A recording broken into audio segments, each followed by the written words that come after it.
idols, the icons that they purport to the youth via the Matrix are degenerate.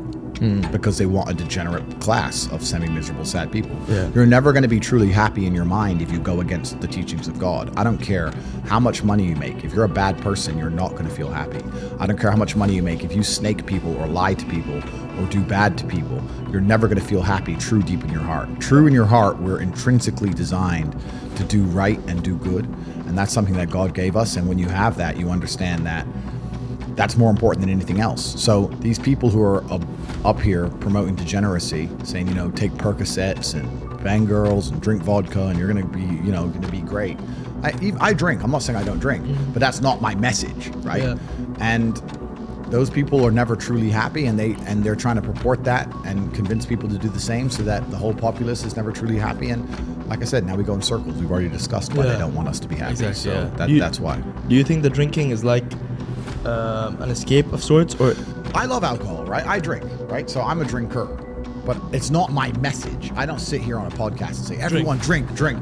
But rappers' message is degeneracy. Drink, crime, drop this guy. Completely. And kill that guy. Completely. And I'm saying that if you live that way, you're never going to be truly happy in your heart. If you want to feel happy inside of yourself, and you want to feel content, and you want to feel stable inside of yourself, you need to live true to God. And I'm not saying you can't drink a little bit of alcohol or not party or not have a little bit of fun, but you have to be a good person. You have to balance life. You have to balance life. You have to be a good person overall. I know I'm a good person, and when the Matrix is trying to convince the world that I'm not, that just proves even further that I'm a good person. The world we now live in today, when the mass media machine is trying to tell you somebody is evil, you can know pretty well that person's probably good, and vice versa.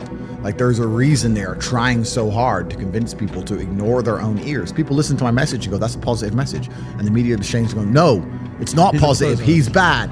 They're trying to brainwash you. 95% of the game, like I said before, is right up here, guys. If you guys fucking believe you can do this, you can eat fucking Twinkies and become the fucking man. I know there's no scientific evidence for that, guys.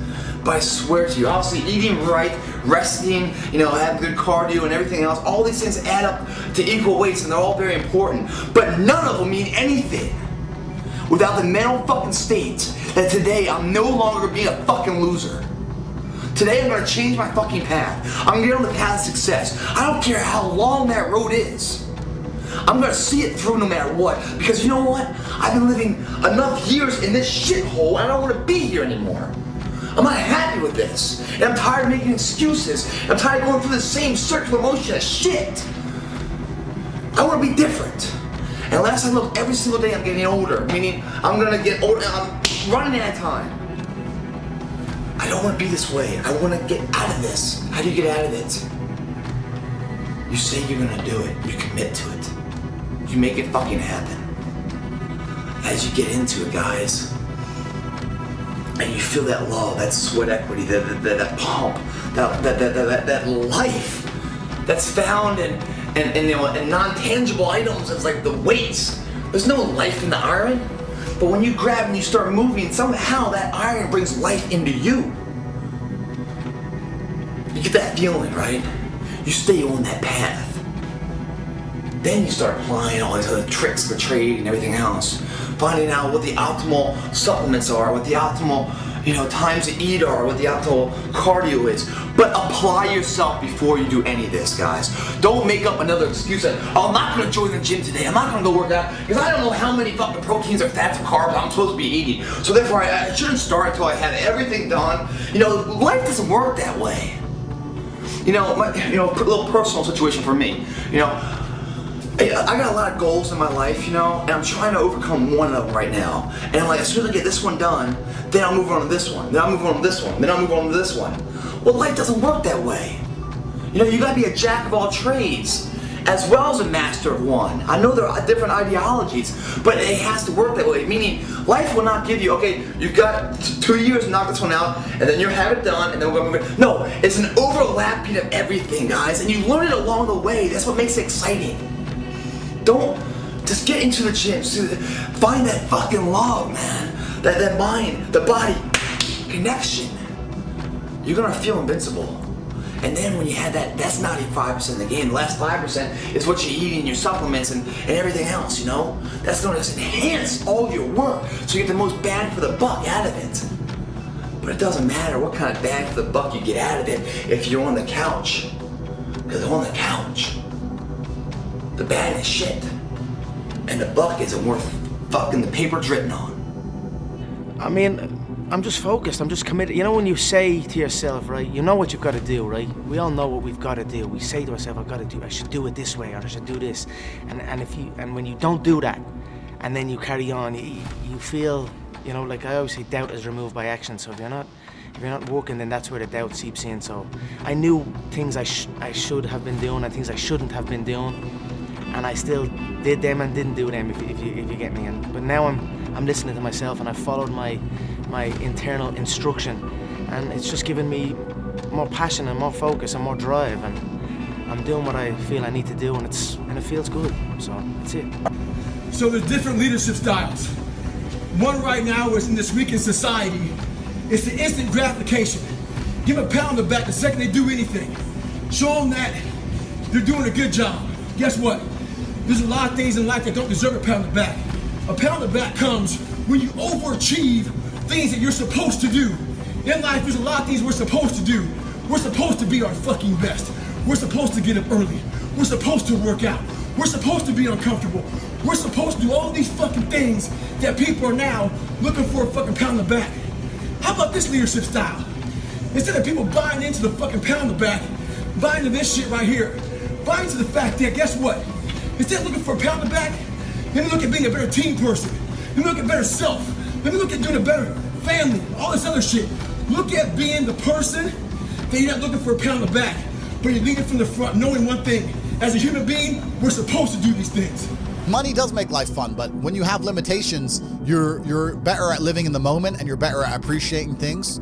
So what happens is, now at my point, right, no matter how much fun I'm having, it's always, even if it's only 1% in the back of my mind, that it could be more fun somewhere else.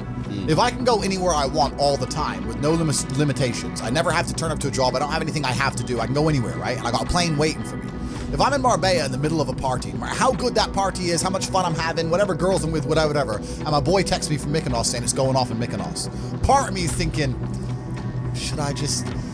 I can get there by, it's 3 a.m. now, I can be there before the club closes in Mykonos, and then it's hard to just live in the moment and be happy with what you're doing. Does that make sense? Because there's unlimited choices. It's like going to Tesco. If there's only one sandwich, it's fine.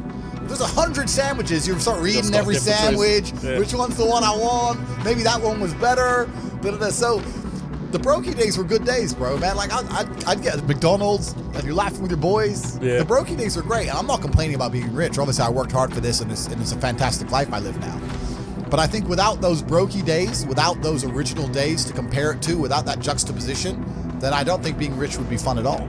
I think it's only fun because you can compare it to the days when you weren't rich. That's the only thing that makes it fun. The only thing that makes a $10,000 steak fun is that you can laugh saying how you never had 10 grand in your bank till you were 27 years old. Like, otherwise it's boring. Otherwise, okay, steak. And I think if you're born with too much money, that you'll never truly be happy. I think you need the brokey days. They're the best days. Because some people are literally brought up rich, born into money, essentially. You know, if your dad's born, if you're born and your dad's got Ferraris, Lamborghinis and stuff like that, you think that they're not really experiencing true fun, happiness sort of thing, because they don't know the difference. It's not the destination, it's the journey, and humans, we all work in regards to, it's even the way the human body works, right? If you're driving at 200 miles an hour, you don't feel it. You only feel the acceleration getting to 200 miles an hour. So if you're born at 200 miles an hour, it doesn't feel fast. It doesn't feel fun.